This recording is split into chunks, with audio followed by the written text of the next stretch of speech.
اللهم صل وسلم وبارك على سيدنا محمد. قصة جديدة للكاتبة المبدعة بسمة.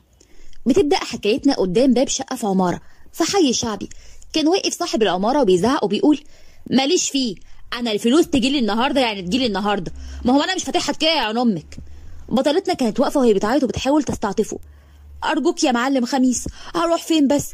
أنا وأمي الست الكبيرة دي وأخويا، طب اصبر عليا حتى الأول الشهر أكون دورت على شغل وإن شاء الله هتاخد كل فلوسك وبزيادة كمان. بزيادة؟ هقاو إياك يا بنت هتبقششي عليا من جيبك، ده حق يا روح أمك، أنا مش قاعدكم في شقة طويلة عريضة زي دي ببلاش. سكت شوية وبعدين قال: ما قلتلك يا ست البنات أهنيكي وأستتك ويكون ليكي بدل الشقة 10 ومطرح ما تحبي. بس نعمل إيه بقى؟ انت اللي غاويه فقر. لو سمحت يا معلم احفظ ادبك، ما ينفعش تقولي كده، وبعدين هو انت مش مكسوف من نفسك؟ ده انا قد احفادك، اتقي الله يا اخي شويه بقى. احفظ ادبي؟ طب عليا الطلاق من مراتاتي الاتنين، ما انتوا بايتين فيها. قال كده وهو بيشدها وبيحاول يخرجها هي ومامتها واخوها من جوه. الام قالت: حرام عليك يا معلم خميس، ده احنا ولا وملناش حد يرضي مين ده بس البهدله اللي بتبهدلها لنا دي. يلا يا وليه انت خدي عيالك وامشي من هنا، انا عايزه الشقه عشان خلاص هاجرها. الام قامت من على الارض وهي بتتسند على العكاز بتاعها وقالت: حسبي الله ونعم الوكيل فيك، لينا رب، لينا اللي لا يغفل ولا ينام، حسبي الله ونعم الوكيل فيك. وبعدين قالت لبنتها: يلا يا ورد يا بنتي، يلا يا محمود. محمود الطفل الصغير قال: هنروح فين يا ماما؟ ارض الله واسعه يا ابني. قالت كده واخدت ولادها ومشيوا. ورد طول الطريق وهي بتحاول تسند مامتها عشان تقدر تمشي، ومحمود اخوها ماشي جنبها. محمود قال ببراءه: انا جعان قوي يا ورد. حاضر يا محمود يا حبيبي، هجيب لك اكل. ماما تعالي نروح ناكل. قبل ما ناكل يا بنتي هنروح فين بس وهنعيش ازاي؟ ده احنا حد ملناش اي حد ولا ملناش اي مكان نروح له.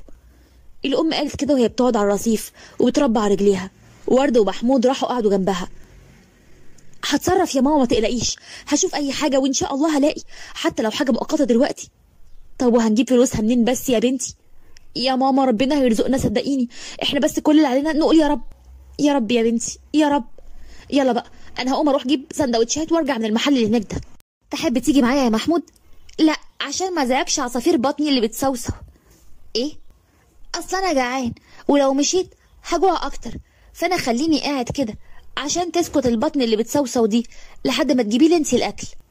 ورده ومامتها رغم الهم اللي هما فيه لكن ضحكوا على براءة الطفل الصغير ده. ورده طبطبت على دماغه وقالت: ماشي يا لمت. قالت كده ورده وهي بتقوم وراحت عشان تجيب السندوتشات. راحت المحل واشترت السندوتشات وخرجت. وهي بتعدي الطريق لقت محمود اخوها بيقوم عشان يجري عليه. فضلت تشاوره عشان ما يعديش ولا يقرب منها عشان العربيات اللي بتعدي الشارع. خليك مكانك يا محمود ما تجيش. قالت كده وفجأة عربية جاية عليها. ورد ما خدتش بالها وخبطتها. ورد وقعت مكانها ومسكت رجليها وفضلت تصرخ بألم ووجع. نزل السواق بسرعة وكان راجل كبير في السن وقال لها: ليه كده بس يا بنتي؟ مش تاخدي بالك؟ لا حول ولا قوة إلا بالله. الناس اتلمت ومامة ورد هي ومحمود شافوا المنظر وقاموا بسرعة يجروا عليها. ورد يا بنتي ايه اللي حصل؟ الحمد لله ماما الحمد لله. قالت كده وهي بتغيب عن الوعي وما حستش بحاجة بعدها. محمود اخوها كان واقف بيعيط وخايف على اخته خصوصا لما شاف دم على وشها، والام قعدت على الارض وهي عمالة تعيط. في نفس الوقت نزل شخص من العربية وهو لابس نضارته السوداء وشاور للسواق بتاعه وقال له: ايه اللي حصل يا حسين؟ دي بنت طلعت قدام العربية يا احمد بيه وخبطتها من غير قصد. انا اسف يا بيه والله خلاص يا حسين خلاص حصل خير، المهم تبقى كويسة. استوب، اعرفكم بالبطل. احمد سويلم ابن التاجر المعروف يحيى سويلم، شاب عنده 34 سنة. احمد متجوز ومراته ماتت من حوالي سنة وما عندوش غير بنوتة صغيرة منها اسمها لارا. المهم عشان ما اطولش عليكم، مامة احمد بقى فدي مطلقة من باباه ومتجوزة وعايشة بره مصر مع جوزها. احمد ملهوش اخوات. احمد شاب وسيم بشرته قمحيه طويل وعريض وعنده غمستين يسحروا اي حد يشوفهم. طيب جدا جدا وخدوم لكل الناس، ودي اكتر حاجه محببه في كل اللي حواليه. وفوق كل ده شخص بيصلي وعارف ربنا وقريب منه وبيعمل خير كتير جدا. من الاخر كده شخص اي بنت تتمناه او اي حد يتمنى انه يقرب منه. احمد خلع نضارته وقرب من ورد اللي كانت فاقده الوعي على الارض. قرب منها ونزل لمستواها وهو بيحاول يفوقها، والحمد لله فتحت عينيها وفاقت. احمد بص لها وقال لها: حضرتك كويسه؟ ردت عليه بصوت تعبان: الحمد لله. قالت كده وهي بتحاول تقوم وفجاه صرخت جامد جدا من شده الم رجليها ووقعت تاني مكانها. احمد قال لها طب بعد اذنك اسمحي لي اوديك المستشفى. لا لا شكرا، انا هروح لوحدي. حاولت تتحامل على نفسها وتقوم، لكن صرخت تاني. قرب احمد منها وبينفخ وبيقول لها ما بحبش العند. قال كده وميل وشالها، وعلى طول حطها في العربيه. وورد اتفاجئت جدا بحركته واتحرجت قوي وعيطت. اصل هي ورد كده في كل موقف من مواقف حياتها تلاقوها بتعيط، شخصيه عيوطه قوي زيه وزيك كده. المهم احمد حطها في العربيه واخد مامتها واخوها الصغير وقال لها اتفضلي معايا يا حاجه. اخدهم وركبهم العربيه هم كمان، وقال لحسين السواق اطلع على المستشفى بتاع الدكتور وائل يا عم حسين. امرك يا احمد بيه. حسين ساق العربيه، وبعد نص ساعه وصلوا قدام المستشفى. نزل عم حسين وفتح باب العربيه لاحمد، وبعدين احمد نزل وشال ورد. ورد بصت له بعصبيه جدا بعد ما شالها. على فكره انا هقدر امشي، ما يصحش كده، لو سمحت نزلني بعد اذنك. احمد ما ردش عليها وسابها تتكلم مع نفسها، لانه عارف كويس قوي ان هي مش تقدر تمشي ولا هتقدر تقف عليها حتى. بعد دقايق معدوده احمد دخل اوضه الكشف، وجه وائل صاحبه سلم عليه، وبعدين خلاها يكشف على رجلين ورد. وائل بعد ما كشف عليها قال ما تقلقوش ده كسر بسيط وان شاء الله تقوم بالسلامه. انا هجبس لها رجليها دلوقتي، وبعد اسبوعين باذن الله تفك الجبس، بس المهم ما تحملش على رجليها خالص الفتره دي. احمد هزله دماغه، وبعد نص ساعه كان وائل خلص وجبس رجلين ورد. بعد كده احمد خد ورد وخرجوا بره عند العربيه، ركبوا فيها وقالوا وبيواجه كلامه لمامة ورد تحبوا اوصلكم على فين يا حاجه؟ الام اتكسفت وما كانتش عارفه ترد تقول له ايه. تقول له سيبنا في الشارع يا ابني، ولا تقول له ان احنا مطرودين ومش لاقيين مكان نعيش فيه؟ ما كانتش رد مناسب تقوله. احمد استغرب ان هي ما ردتش عليه، قطع شرودها وقال لها تحبوا اوصلكم فين يا حاجه؟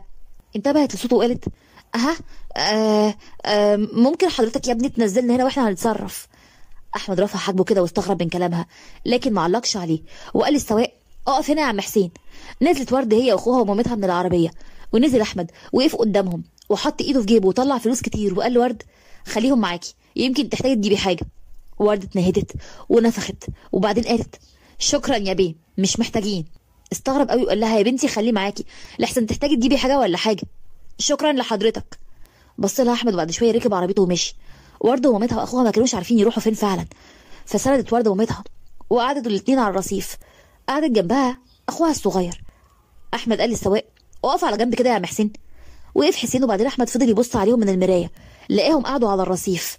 فضل يبص عليهم وافتكرهم بيرتاحوا هيقوموا تاني علشان يمشي يروحوا على بيتهم، لكن اتفاجئ ان هم ما اتحركوش وفضلوا قاعدين. حتى كمان بص على محمود اخوها الصغير ولقاه نام على الرصيف. احمد اتعجب جدا، هم ازاي قاعدين في الشارع كده؟ طب ما يقوموا يروحوا على بيتهم احسن لهم. احمد ما كانش عارف يعمل ايه، يمشي ويروح هو ولا ينزل لهم يشوفهم هم ما مشوش ليه. وبعد ثواني قرر ان هو هينزل لهم، فتح العربيه ونزل وراح وقف قصادهم وقال لو في اي حاجه محتاجينها انا تحت امركم. شكرا يا ابني كتر خيرك. احمد ما كانش عارف يقول ايه تاني، ولكن لقى الام بتقول معلش بس يا ابني ما تعرفش حد يكون عنده اوضه كده نأجرها منه او حتى شقه صغيره؟ طب من فضلك معلش ممكن حضرتك تحكي لي ظروفكم وان شاء الله اقدر اساعدكم. انا يا ابني جوزي مات من 4 سنين وما عنديش غير ورد بنتي ومحمود الصغير ده، كنا مأجرين شقه وعايشين فيها، لكن المعلم خميس الجزار صاحب البيت اللي احنا قاعدين فيه الله يسامحه كان عايز يتجوز ورد على مراتاته الاتنين، ولما رفضت ساعتها بقى الايجار اتكسر علينا كام شهر كده، اخدها فرصه وطردنا بره البيت وقلنا له يصبر علينا لحد ما ورده تشتغل وتحاول تسد الفلوس دي، مرضيش. احمد كان قاعد بيسمعها وصعبوا عليه جدا جدا، فقال لهم طب ممكن حضراتكم تقوموا معايا؟ ورده قالت له هنقوم معاك فين يعني؟ على فيلتي. ورده استغربت وبصت له بقرف. جاهل نظرات ورده ليه ووجه كلامه للام وقال لها ممكن حضرتك يا حاجه انت وعيالك تعيشوا في الاوضه اللي في الجنينه، وكمان يعني احنا محتاجين ناس تشتغل في الفيلا عندنا لو ورد ما عندهاش مشكله تشتغل فيها يعني، واهو تكون جنبك وما تبعدش عنكم. ورد فهمت ان هي هتشتغل ايه، ابتسمت بوجع وقالت له حضرتك قصدك هشتغل خدامه يعني مش كده؟ ورد لو انت موافقه انا مش ممكن اوافق. موافقه يا بيه. مامتها قالت ايه يا بنتي اللي بتقولي ده؟ ايه رايك يا امي؟ ما قدامناش غير الحل ده. ايه اللي تشوفيه يا بنتي؟ احمد بص لهم وقال على بركه الله اتفضلوا معايا. قال كده واتحرك ومشي لعند العربيه. ورد ومامتها واخوها مشي وراه. بعد كده ركبوا كلهم العربيه، وقال احمد للسواق اطلع يا عم حسين. وفي الطريق احمد طلع التليفون واتصل على واحده من الخدم وقال لها تجهز الاوضه اللي في الجنينه.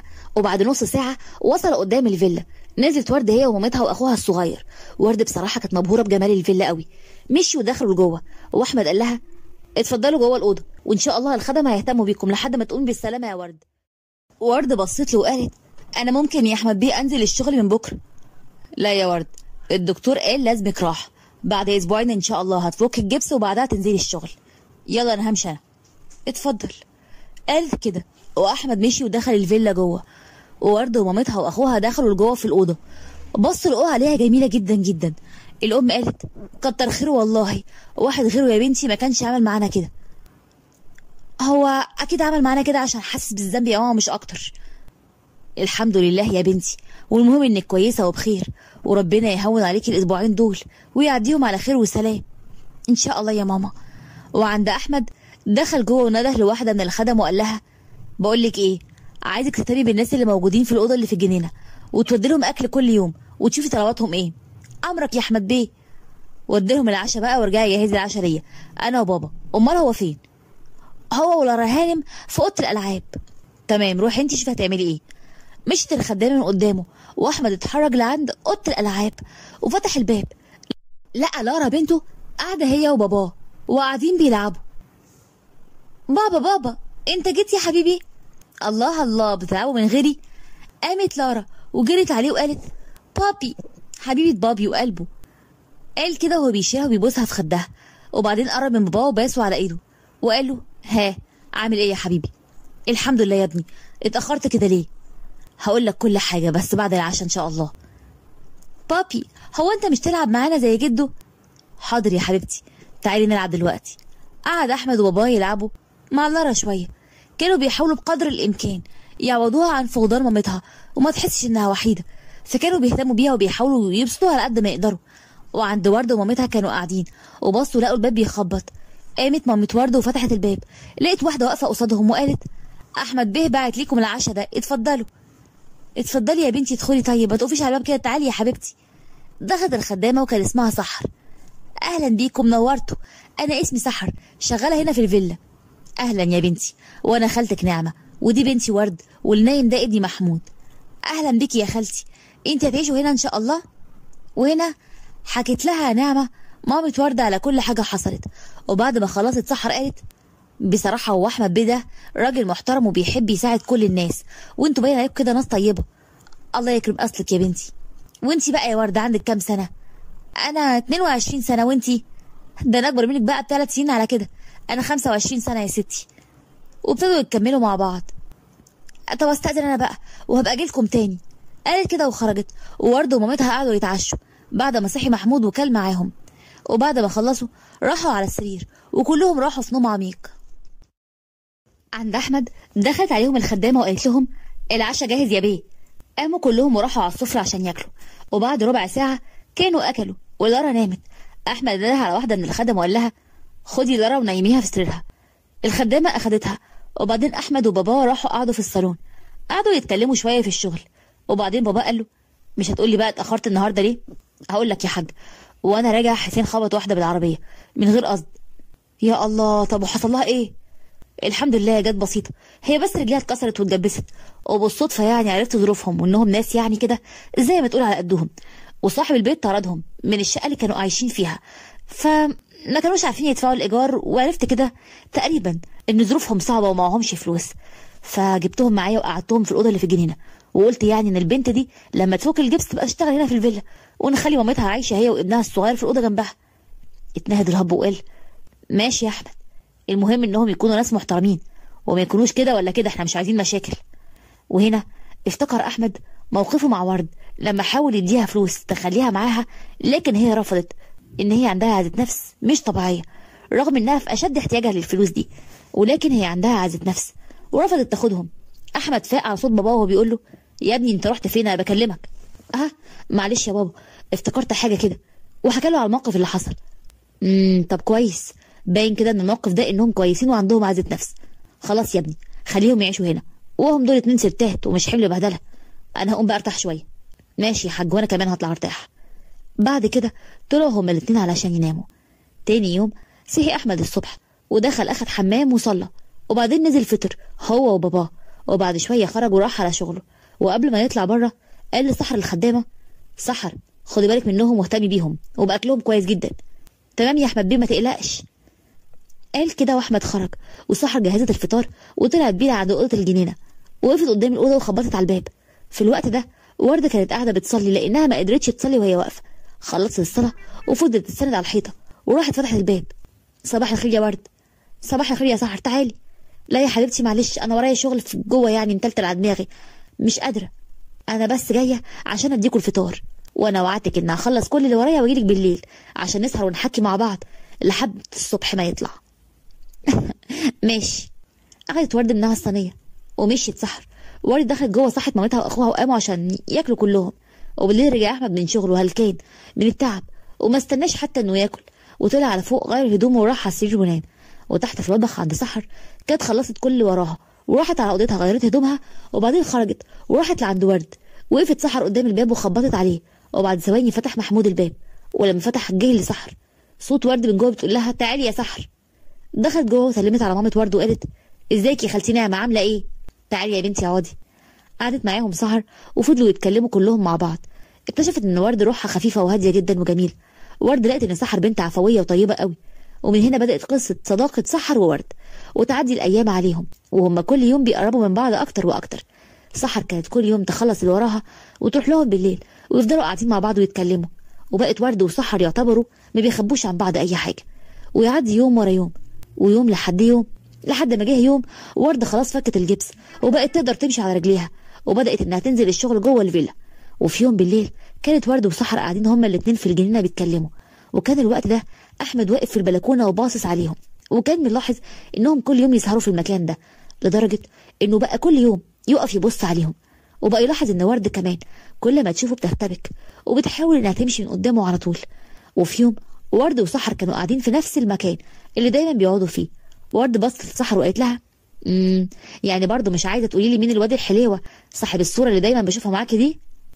تصدقي يا بت انت زنانة، سألتيني السؤال ده 3000 مرة قبل كده. طب وايه؟ ما لفتش نظرك لحاجة؟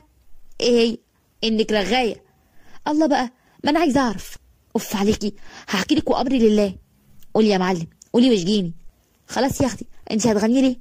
ضحكت ورد وبعدين اتنهدت سحر وقالت ده يا ستي بقى يبقى خالد بيه صاحب احمد بيه، وفي نفس الوقت يبقى ابن عمه.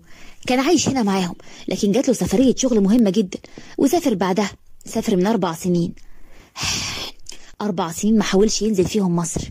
4 سنين وانا قلبي بيتكوي في بعضه عني. 4 سنين وانا كل يوم بحلم ان هو يجيلي. اقوم من نومي برضه ما بلاقيهوش. وفجأة بدأت تعيط. ووردة كانت متأثرة جدا بكلامها. انت بتحبيه للدرجة دي؟ بحبه، ده انا بعشق التراب اللي تحت رجليه. عارفة، كان احلى يوم في عمري لما حبيته. مش عارفة انا حبيته ليه وازاي، بس انا لقيت قلبي بينبض بحبه يا ورد. لقيت قلبي بيقول حبيه. حبيه يا بت وملكيش دعوه بالفروق اللي بينكم، رغم الفرق كبير اللي بيني وبينه. وهو البيه يعني وانا الشغاله، لكن نظراته ليا كنت بحسها انها مش نظرات عاديه. يمكن هي عاديه او يمكن انا اللي عايزه اشوفها مش عاديه. انا نفسي اشوفه قوي، نفسي اسمع صوته. 4 سنين وانا محرومه من رؤيته، بس عارفه هو هنا في قلبي، عمره ما هيخرج منه ابدا. ورد فتحت دراعها وخدتها في حضنها وبدأت تطبطب عليها وبدأوا الاتنين يعيطوا. قامت سحر خارجه من حضنها وقالت ايه ده انتي بتعيطي اللي انت كمان؟ ايه؟ مفيش. لا قوليلي انتي ايه؟ انا ايه مش فاهمه يا شيخ عليا انا برضو؟ بت هو انتي اتجننتي ولا ايه؟ لا ما اتجننتش، بس انا شامه ريحه كده مش تمام. ورد فهمت قصدها على ايه وضحكت. سحر قالت لها ايه؟ بتحبيه؟ ايه يا بت اللي بتقوليه ده؟ بحبه ايه؟ لا لا لا. الله الله الله، ايه الارتباك ده كله؟ بعد اذنك قفلي على السيره دي بعد اذنك يا سحر. ليه يا ورد؟ اظني هو كمان ملاحظ حبه. انا شايفه كده ان هو بيحبك. سحر اسكتي، ما ينفعش خالص. انت لسه قايلها من شويه، هو البيه واحنا الشغالات. انا عمري ما شفت بيه بيتجوز شغاله يا سحر. قالت كده وبدات هي كمان تعيط. سحر قالت لها شوفي، احنا يمكن ما شفناش بيه يتجوز شغاله، بس يمكن مادام بتحبيه حبك هيوصله يا ورد.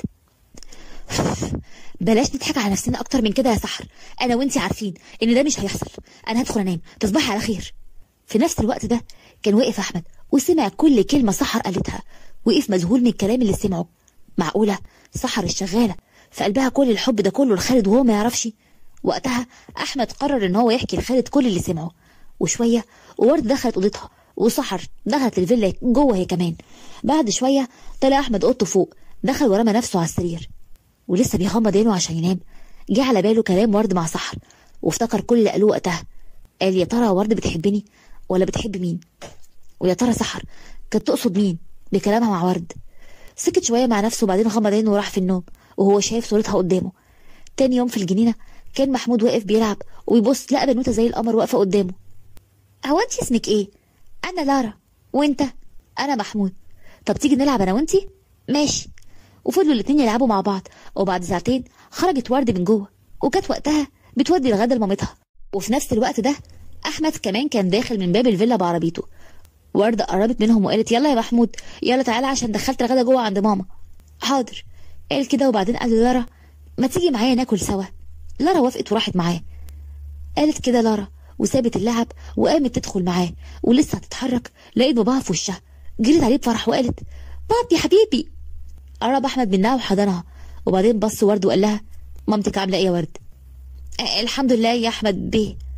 ينفع طب ادخل اسلم عليها؟ اه طبعا ده بيتك، حضرتك تدخل المكان اللي حضرتك عايزه يعني، بس ثواني اقول لها. دخلت ورده عشان تقول لمامتها، اما لارا بصت لاحمد وقالت انت عارف محمود بقى صاحبي وبقيت انا وهو اصحابه بنلعب مع بعض. طب ماشي يا حبيبتي العبوا مع بعض واوعوا تضربوا بعض. محمود قال له ما تخافش يا عمو انا هحطها في عيني الاتنين. نعم هتحطها فين؟ في عيني. لا انا كده اطمنت عليها قوي. قال كده وضحك وهم كمان ضحكوا. خرجت مامة ورد وقالت اتفضل يا ابني ده بيتك. شكرا يا حاج انا بس قلت اطمن عليكي. وقف احمد يتكلم معاها شويه.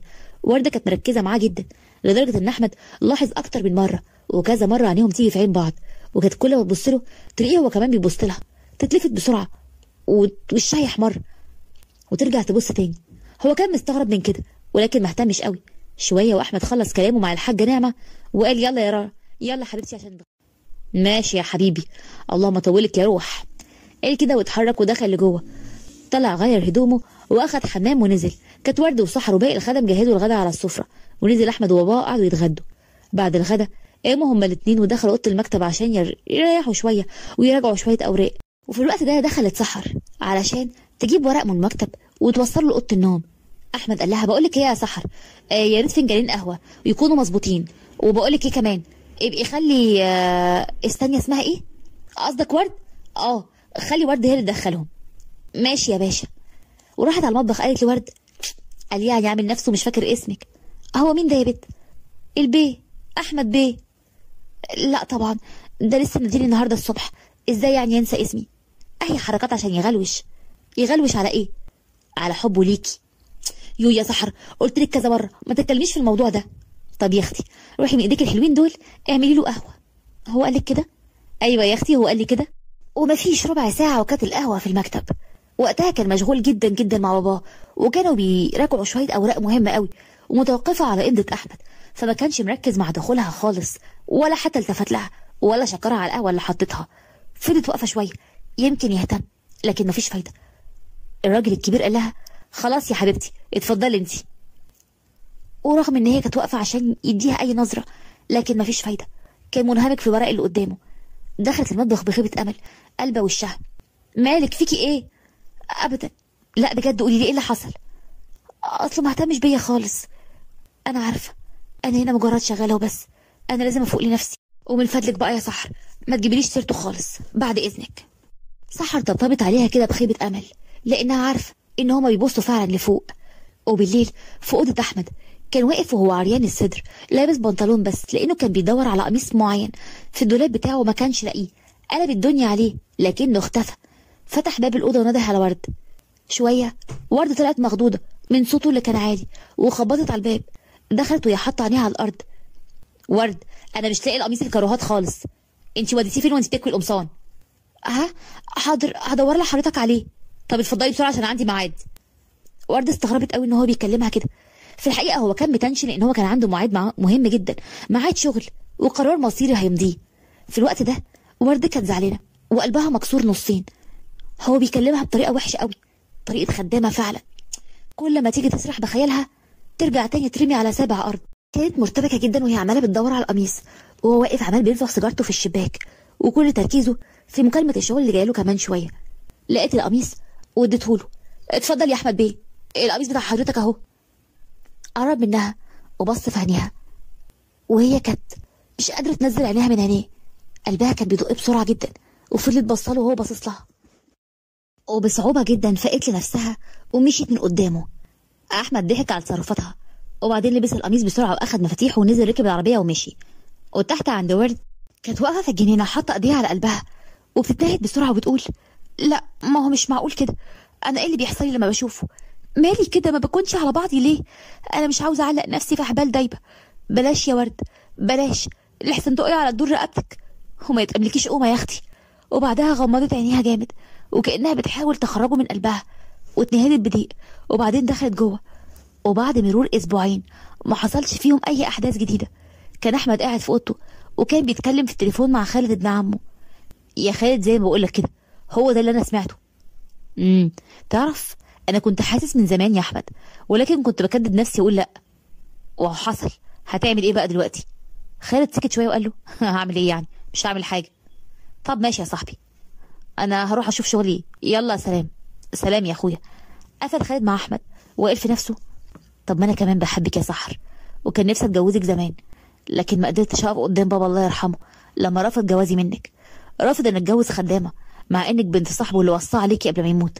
وساعتها جاب لي شغل بره مصر عشان ابعد عنك وانساكي، مع انك محفوره هنا في قلبي يا سحر. ابويا مات وسابنا للنار البعد تحرقني وتحرقك. اتنهد خالد بوجع وقال: يا ترى شكلك بقى عامل ازاي دلوقتي يا سحر؟ اكيد لسه حلوه وجميله زي ما انتي. ما هو اصل القمر ما بيتغيرش شكله. وعند احمد بعد ما قفل مع خالد كان حاسس بلسعة برد كده، وكان عايز يشرب حاجه دافيه عشان تدفيه. نزل تحت في المطبخ وقال لسحر: لو سمحت يا سحر، خلي وردة تعمل لي كوبايه نسكافيه وتجيبهولي على اوضتي. حاضر يا احمد بيه. هي فين كده؟ هي بس عند مامتها في الاوضه بتعمل حاجه وجايه. طب ماشي. تحب اطلع لك انا اليانسون؟ لا، هي ورد اللي هتطلعه، هي عارفه انا بشربه في اي حته في الاوضه يعني. تمام يا باشا. طلع احمد اوضته وهو مستني انها تدخل عليه بفارغ الصبر. بقى لها كام يوم كده ما بتظهرش في الفيلا كتير بسبب ان هي مشغوله مع مامتها التعبانه. سحر دخلت على ورد المطبخ وقالت لها: كنت فين يا موكوسه؟ ايه في ايه؟ كنت عند ماما، كنت بديلها الدواء. ايوه يا عم، ماشيه معاكي. ورد باستغراب من كلامها: انت شبه حاجه يا بت ولا ايه؟ هي ايه دي اللي ماشيه معايا؟ ده هو يا اختي، هو اللي شكله شارب من حبك يا جميل. اخلصي واتكلمي عدل. في ايه؟ احمد بيه قال لي خلي ورده تعمل لي نسكافيه وتجيبولي على فوق في اوضتي. طب وايه المشكله يعني؟ هو ايه اللي ايه المشكله؟ انت مش شايفه ايه يا هبله انت؟ انه مهتم بيكي. والله هو عشان قال ورد يبقى خلاص مهتم بيا؟ انا خدامه ومهمتي ان اجيب له طلباته وبس. يا بنتي اسمعي مني، معنى ان هو يشوفني قدامه وما بعملش حاجه كنت فاضيه يعني ويقول لي خلي ورد هي اللي تعمله وتجيبه، ده معناه يا موكوسه انه هو مهتم بيك انت.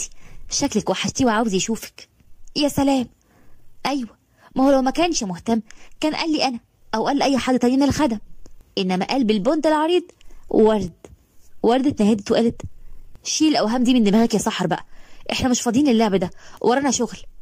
تصدقي انك عيله فصيله؟ مش مهم، المهم اكون فايقه وعارفه اخره اللي انا فيه ده ايه، وسيبيني بقى عشان اعمل اللي هو قال عليه. بس انا مش هطلعه له، انت اللي هتطلعه له يا سحر.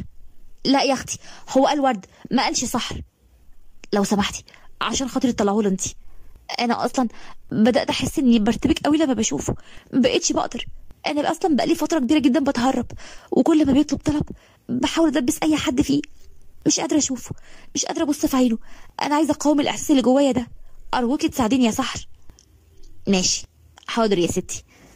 وفعلا وردة عملت النسكافيه وسحر هي اللي طلعته. اول ما خبطت الباب كان بيبص على الباب بلهفه، لكن لقى اللي داخله سحر. انت اللي مطلعه نسكافيه؟ ايوه، اصل ورد يعني عندها مغص شويه، فقالت لي معلش طلعه انا فطلعته لها. عندها مغص؟ عندها ايه يعني؟ مالها تعبانه؟ تحب اكشف عليها ولا حاجه؟ لا ما تشغلش نفسك يا احمد بيه، ده هو يعني مجرد مغص كده يروح لحاله، ملوش لازمه الانشغال ده كله. انشغال يا بنت، ما تتعدلي. انا بس بحب اطمن على كل اللي شغالين معايا، وخصوصا ورد بنت غلبانه ويتيمه وملهاش حد، فبس عشان كده حطي نسكافيه واطلعي بره. ماشي يا احمد بيه. وفعلا حطت النسكافيه وطلعت. واول ما نزلت المطبخ قالت لورد: يخرب بيتك، ده انت شكلك كده بتلعبيه على الشناكل، ده كان قلقان عليكي قوي. اصلا انا كدبت وقلت انك انت عندك مغص. يخرب بيتك، كدبتي ليه؟ انا عندي مغص انا؟ وفجاه لقيت احمد عندها في المطبخ داخل وبيقول: ورد، الف سلام عليكي، مالك؟ بطني بتوجعني شويه يا احمد بيه، بعد اذنك هروح تعالي، رايحه فين؟ اصل انا تعبانه جدا يعني، ومش قادره اقف ولا قادره اكمل شغل النهارده، بعد اذنك ممكن اروح ارتاح؟ طبعا، بس مش قبل ما اعرف مالك.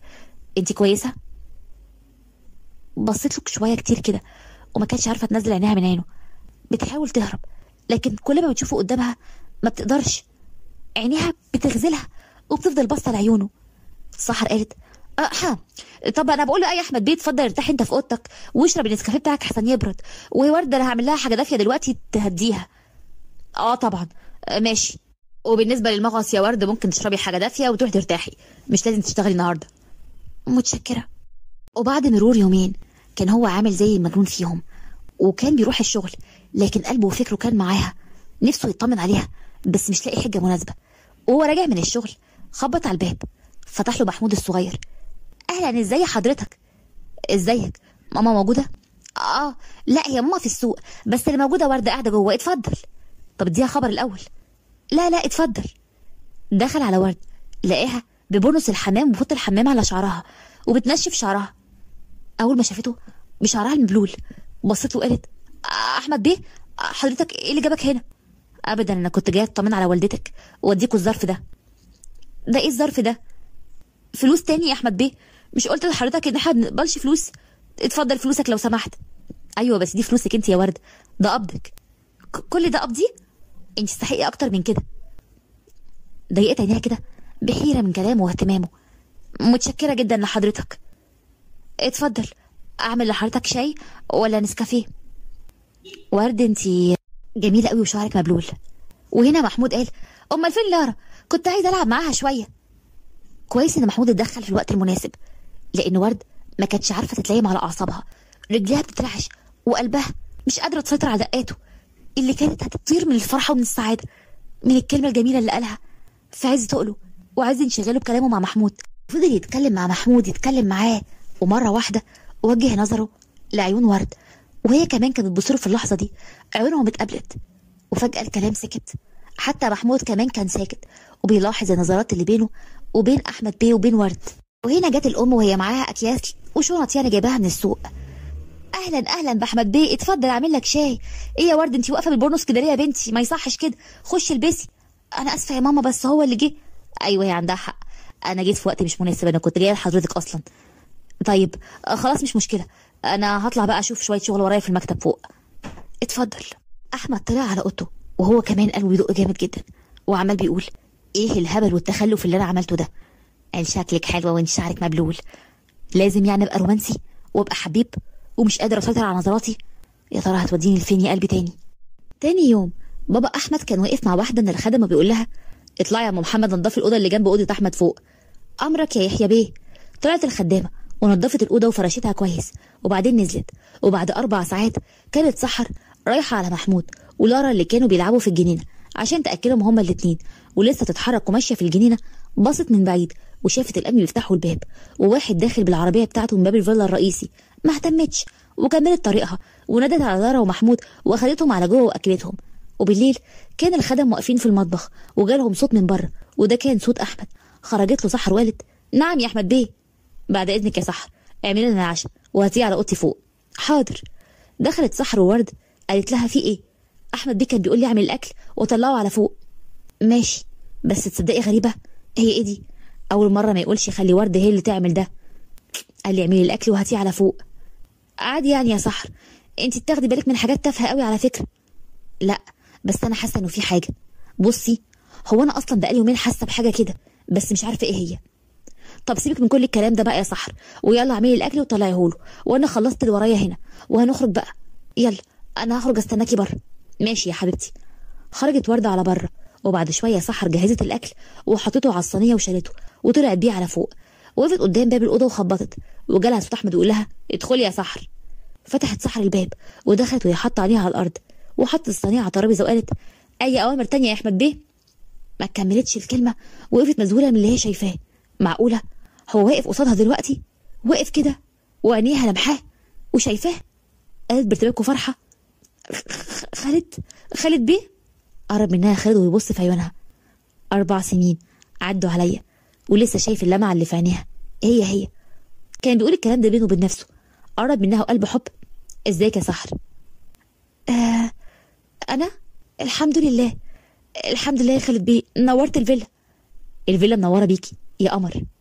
سحر سرحت في عيونه وكلامه، وفجاه وقعت اغمى عليها. جه احمد عليها وقال له يخرب بيتك، انت قلت لها ايه خليتها ترمي كده؟ ابدا، ده انا قلت لها يا قمر. قلت لها ايه يا قمر؟ امال لو قلت لها بحبك هتعمل ايه؟ شيل معايا يا عم شيل، دي اخذ العشق الممنوع. ضحك خالد على كلامه، وبعدين بعدوا عنها، وخالد نزل الارض وشالها هو وحطها على السرير وفضل يفوق فيها. وبعد شويه بدات تفتح عيونها وفقت. انا فين؟ ايه اللي حصل؟ الحمد لله على السلامه. خالد؟ انت قصدي يعني خالد بيه، انت جيت امتى؟ ايه مالك؟ ايه اللي حصل؟ مش عارفه. ما تقلقيش، دي حاجه بسيطه، انت بس وقعتي واغمى عليكي. حاولت سحر تقوم من على السرير بصعوبه وهي بتقول انا اسفه جدا لحضراتكم لو كنت سببت لكم ازعاج، بعد اذنكم. مسك ايديها وقال لها ابقي خلي بالك من نفسك.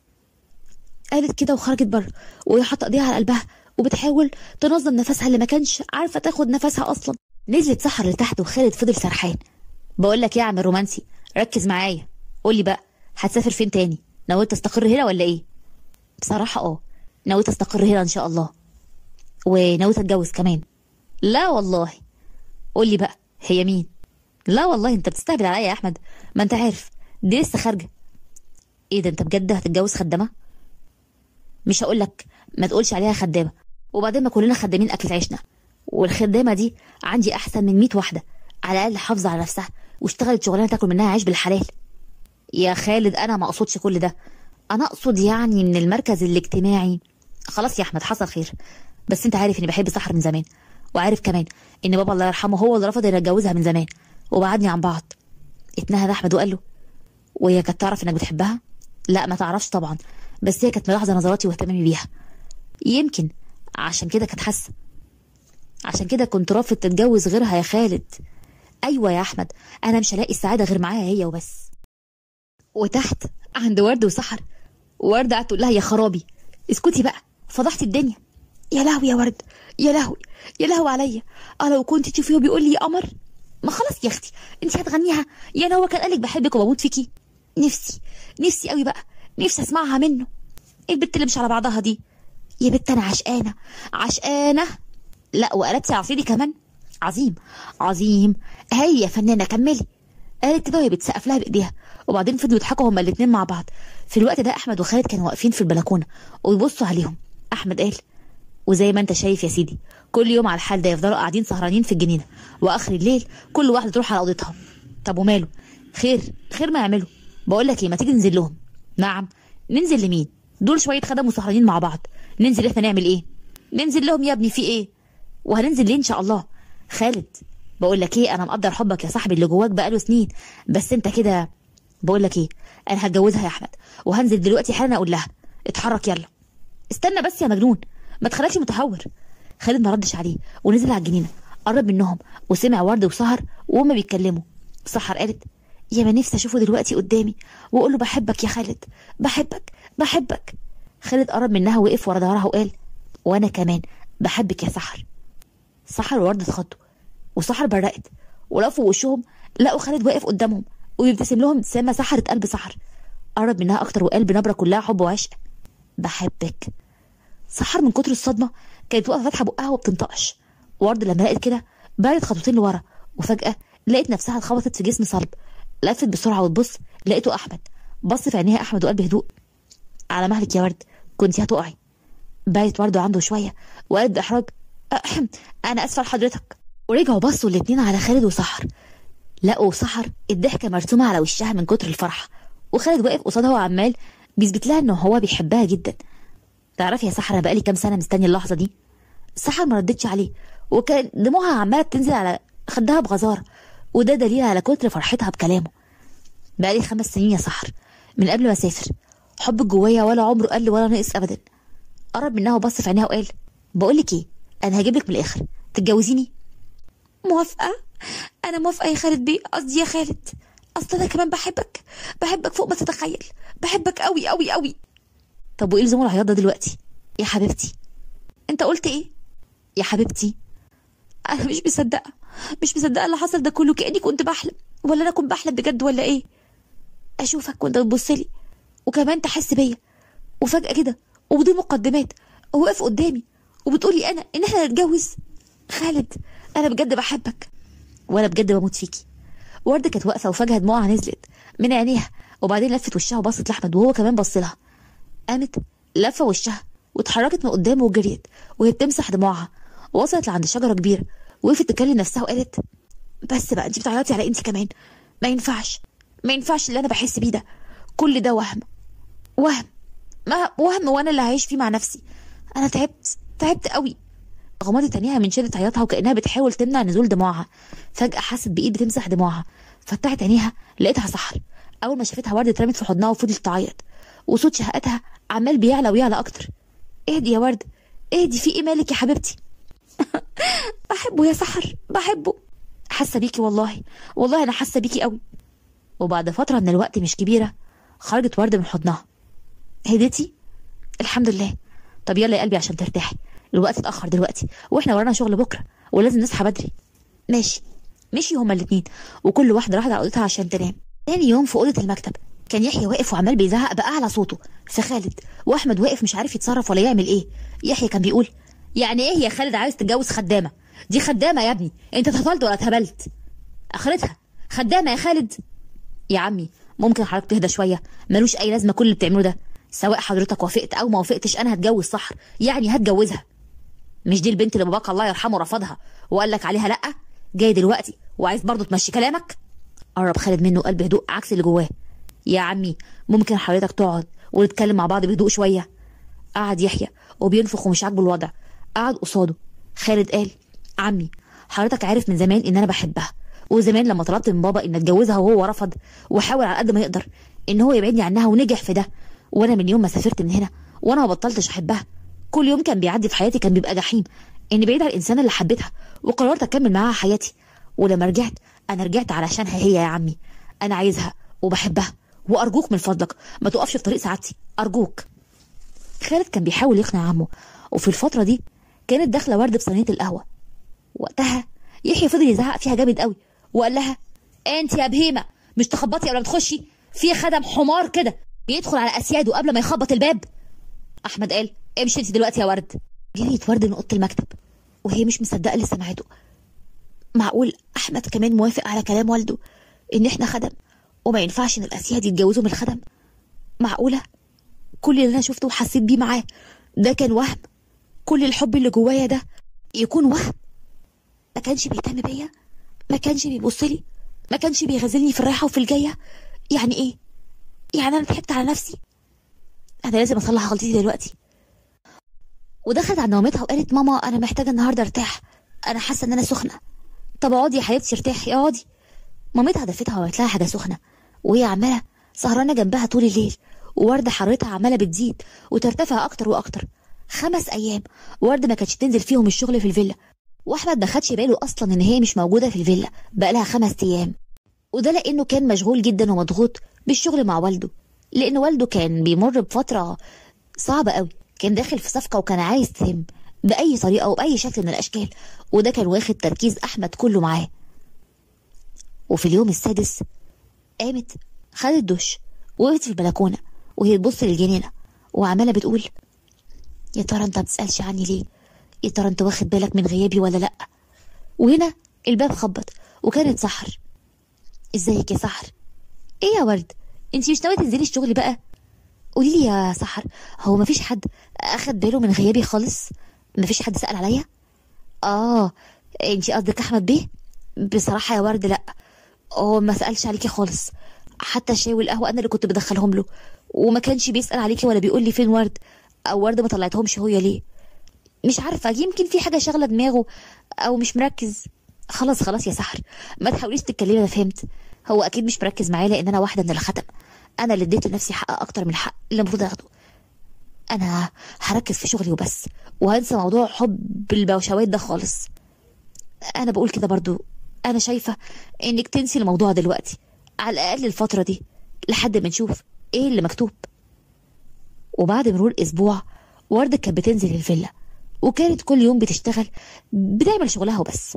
حتى احمد ما كانتش بتديله اي اهتمام، وهم قاعدين على السفره تحط الاكل وتشيل الاكل، تنظف مكان الحاجات اللي اتدلقت على المكتب وتشيل الورق وتحط الورق، حتى اوضته بترتبها وتخرج في هدوء، وهو ما كانش بيديها اي اهتمام ولا هي كمان كانت مدياله اي اهتمام. هو كان بيحاول ان هو يشيلها من دماغه لانه كان بدأ يتعلق بيها جدا جدا، كان بدأ يحبها وهو ما كانش عاوز كده. هي كمان كانت بدأت تتعلق بيه وتحبه وهي كمان ما كانتش عاوزة كده، فالاتنين كانوا يعتبر انهم بيتجاهلوا بعض بقصد. وفي يوم وهي خارجة ورد من أوضة الجنينة بتاعتها، لقيت أحمد وقف مع بنت جميلة جدا ولبسها كده مش ولا بد، لبسها زي ما يكون واحدة من الأكابر قوي، بنطلون جينز ضيق قوي وتيشيرت كات وعاملة شعرها كيرلي وواقفة بتتكلم معاه. وقتها هي حست بغيرة شديدة جدا جدا جدا، بس قالت لنفسها فوق يا ورد، هي دي فعلا بنت الأكابر اللي تلقله مش انتي. بصي على نفسك، لابسة هدوم خدم وعايشة في بيت خدم، وهو أصلا ما بيعملكيش غير إنك خدامة وبس. يا قلبي، قلبي يوجعني، مش قادرة أشوفه معاها، مش قادرة ده كمان بيحط إيده على كتفها، مش قادرة. شاف ورد وهي طالعة وقال لها بقولك إيه يا ورد تعالي.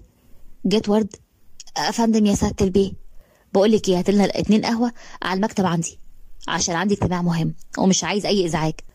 حاضر.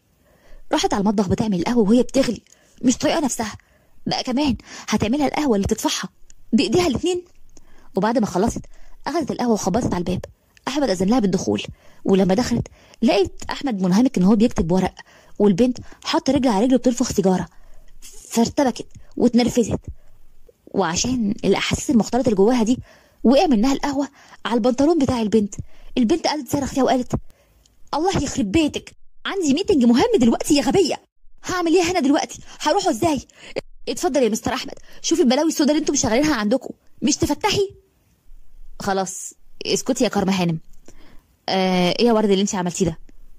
متأسفة غصب عني. طيب اتفضلي انت على المطبخ دلوقتي واعملي قهوة جديدة، وانت تعالي يا كارما معايا اوضه النوم، غيري هدومك وارتاحي لحد ما اي حد من الخدم ينظف لك الهدوم، وفي ثواني هتكون جاهزة. طلعت كارما اوضته عشان ترتاح، وهو دخل المطبخ لورد وقال لها ايه يا ورد اللي انت عملتيه ده؟ انا كنت حاسس انك قاصده. انا هقصد ليه يعني؟ يمكن عشان بتغيري مثلا؟ ايه اللي حضرتك بتقوله ده؟ حط ايده على خدها وقال ورد يا ريت تركزي في شغلك اكتر من كده. ها حاضر، اوعدك اني اركز في شغلي اكتر من كده، وبعتذر عن الازعاج اللي حصل، بعد اذن حضرتك. دخلت ورد الحمام ومسحت دموعها اللي غرقت عينيها وهي عماله بتقول اهدي بقى الله يخرب بيتك، فضحتي نفسك وبينتي له انك بتغيري عليه، في ايه؟ مش عارفه تسيطري على نفسك خالص كده؟ انتي مدبوه وحماره قوي كده. حطت ايديها على خدها وقالت بس لمسه ايديه كانت بتدوبني، الله يخرب بيت الحب واللي اخترع الحب وسنين الحب. وخلصت وخرجت من الحمام، وبعد كده دخلت على المطبخ وعملت لهم القهوه واخدتها وراحت على اوضه المكتب عشان تديها لهم، وهي بتقول في نفسها بالسم الهادي يا شيخه. وصلت لاوضه المكتب وبصت فيها ما لقيتش اي حد، استغربت وقالت الله هم راحوا على فين دول؟ طب ما يمكن يكون احمد طلع على فوق وهي غرت في 60 داهيه ومشيت. طب اطلع له طيب ولا ايه؟ بصي يا ورد انت اطلعي وانت معاكي القهوه وتحججي بيها يعني وكده. ايوه هو ده اللي هينفع، هتحجج بالقهوه اللي هو قال لي عليها. ورد قالت كده وراحت على السلم وطلعت على طول على اوضته، ووصلت هناك ولقت اوضته الباب بتاعها مقفول. قربت من الباب وخبطت عليه. احمد في الوقت ده كان واقف في البلكونه، لف وشه لما سمع خبط على الباب وقال ادخلي يا ورد. دخلت ورد وهي شايله صينيه القهوه وراحت لعنده وقالت اتفضل القهوه يا سعاده البيه. تسلم ايدك يا ورد. بصت له وقالت بارتباك تسلم لي، اقصد تسلم يا احمد بيه. احمد ضحك على لخبطتها واخد القهوه منها، ولسه ورده هتتحرك لقيت كارما خارجه من الحمام. بصت ورده بذهول وبعدين بصت لاحمد. كارما بعد ما خرجت من الحمام كانت ماسكه في ايديها هدومها اللي دلق عليها القهوه، ومدت ايديها وقالت لورد خدي يا اختي نضفي لي يلا هدومي اللي انت بهدلتها لي دي، اخلصي بسرعه عشان عندي ميعاد. ورد بصت لها بغيظ وجازت على اسنانها جامد جدا، ولفت وشها وبصت على احمد، وبعدين بصت لكارما تاني وقالت لها بخبث عناية يا كارما هانم. مدت ورد ايديها وخدت الهدوم ونزلت بسرعه على تحت. دخلت الحمام ونضفت الهدوم وبعدين نشرتها وسابتها تنشف شويه كده وخرجت لبره الفيلا خالص. جابت حاجه ورجعت وهي فرحانه ومبسوطه جدا.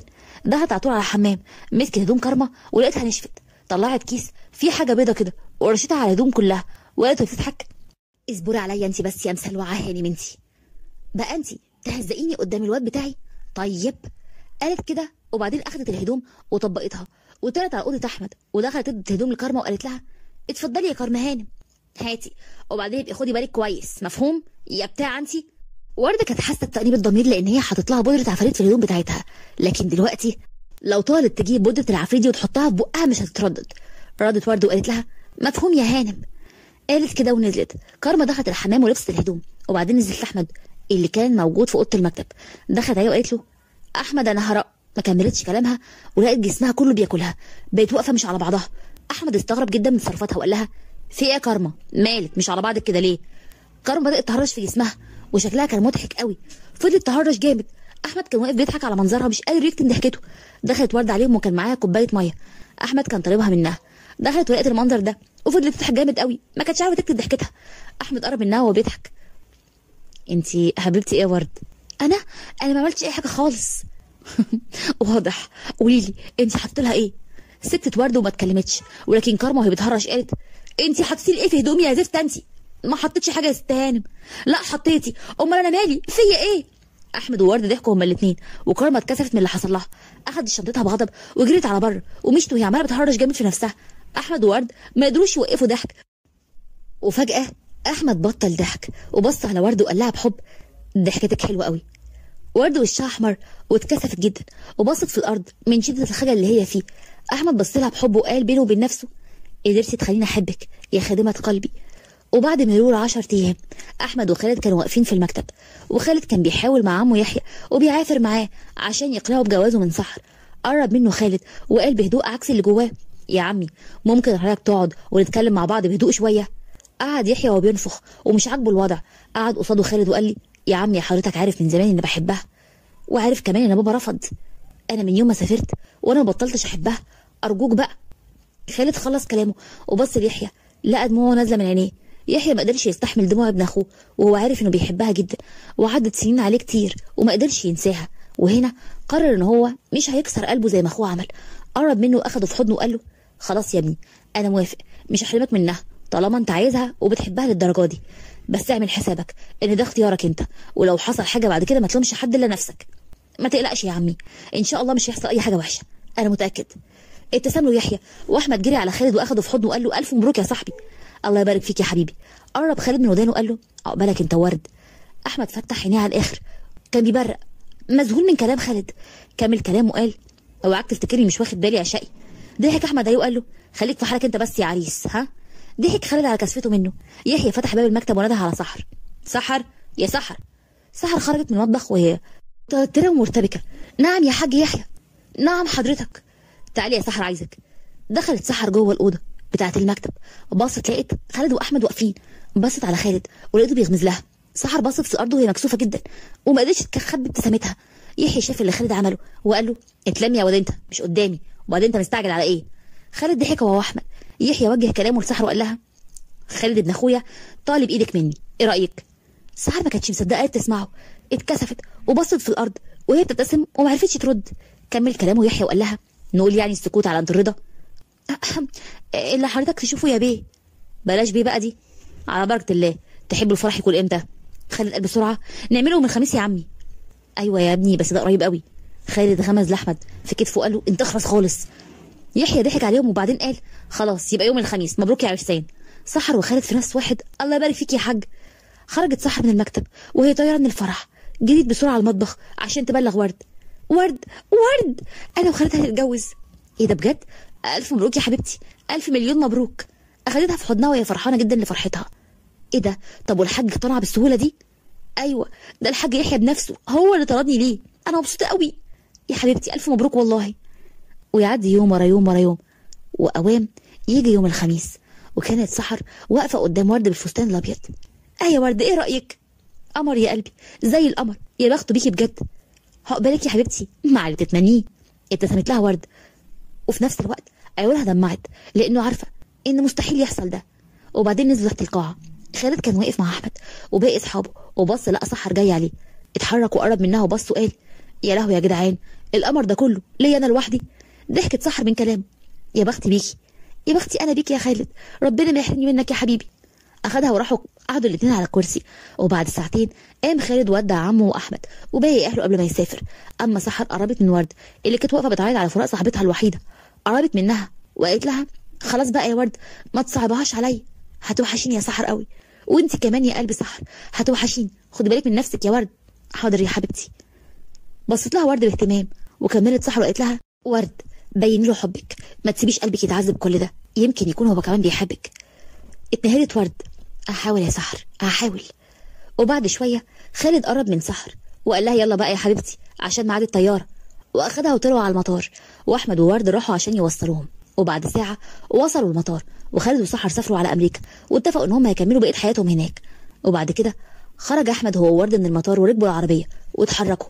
وفي الطريق احمد كل شويه كان بيبص لورد، وورد لاحظت نظراته ليها، بصت وقالت احمد بيه حضرتك عاوز تقول حاجه بس متردد صح؟ احمد وقف العربيه وتعادل في قعدته وبص لها باهتمام وقال لها ورد كنت عايز اسالك سؤال كده محيرني، هو انت في حد في حياتك؟ ورد بلعت ريقها وحست ان قلبها وقع في رجليها، بصت له باهتمام وقالت لا لا لا مفيش حد، بس معلش يعني ممكن اعرف ايه سبب سؤال حضرتك ده يعني يا احمد بيه؟ لا ابدا عادي، مجرد سؤال بندردش يعني. بصت ورد بشك وقالت تمام يا احمد بيه. احمد فرح من جواه وابتسم، وبعدين على نفسه وكمل سواقه بالعربيه. بعد شويه احمد كان معدي على كورنيش النيل، ورد قالت له احمد بيه ممكن حضرتك تنزلني هنا، وممكن حضرتك تكمل الفيلا وانا شويه وهرجع. تنزلي هنا ليه؟ انت عارفه يا ورد الساعه كام دلوقتي؟ انا عارفه الساعه كام، بس انا نفسي اقف قدام النيل شويه بعد اذنك. طيب ماشي. احمد وقف بالعربيه وبعد كده نزلت ورد وهو نزل وراها. ورد راحت وقفت قدام النيل وفضلت تبص عليه. احمد سابها تقف لوحدها شويه، ولكن هي اتاخرت عليه. عدى نص ساعه وهي واقفه زي ما هي ما اتحركتش من مكانها.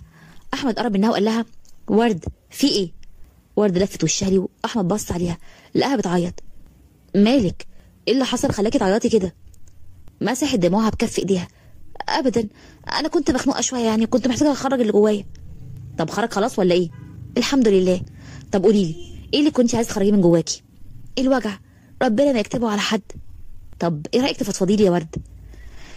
ساعات الواحد بيتمنى لو في طريقه اقوى من الكلام عشان يعبر عن اللي جوه قلبه واللي حاسس بيه. اي طريقه اي طريقه مهما كانت، بس تكون قادره فعلا تطلع اللي جواه بحجمه الحقيقي. بس انا الكلام اوقات كتير بيقلل من قيمته، ومهما اتقال مش هعبر على حجم الموضوع اللي الواحد حاسس بيه. مفيش كلمات ولا جمل تقدر توصف مشاعري ولا تعبر عن اللي انا شايلاه جوه قلبي. مهما قعدت احكي ولا اتكلم ايام وليالي، اللي جوايا حقيقي بجد اكبر من اي كلام يتقال. عشان كده رغم تعب الواحد واني شايله فوق طاقتي، بس برضه في النهايه بختار السكوت دايما. ياه، كل ده كلام شايلاه جواك يا ورد؟ طب ما تحكي لي يمكن اقدر اساعدك.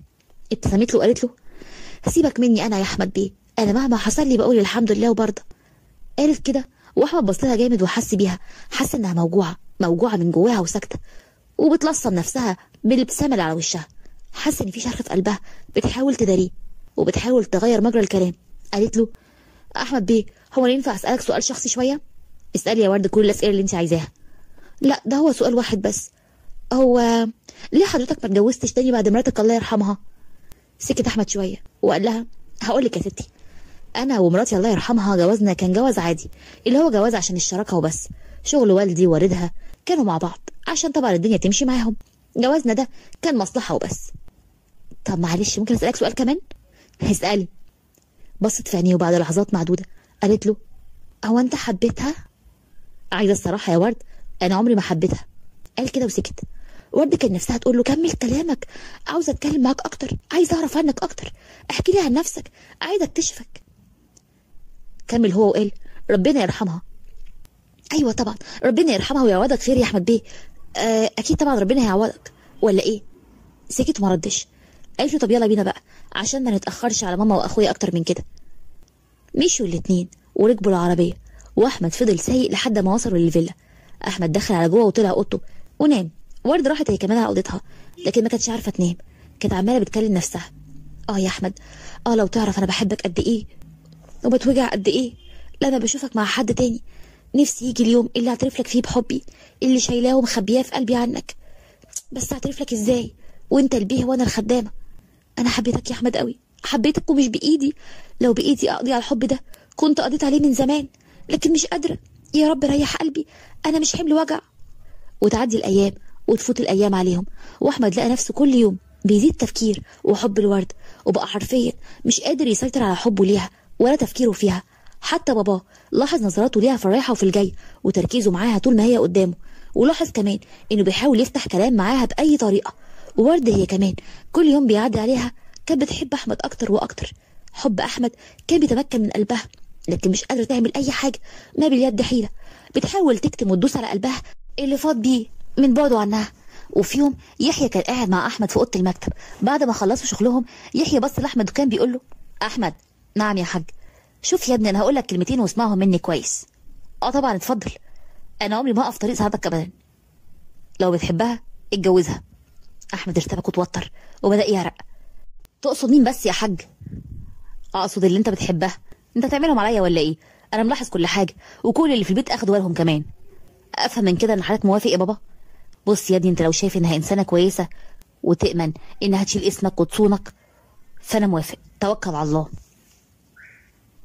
بجد أنا مش مصدق. ربنا ما يحرمنيش منك يا حاج، ولا منك يا حبيبي. عدى الوقت عليهم بسرعة، وبالليل بعد ما الكل نام أحمد كان واقف في البلكونة، واقف مستني وردة تخرج بره في الجنينة زي عادتها، ولكن وقف كتير قوي يستنيها، لكن للأسف ما خرجتش زي كل مرة.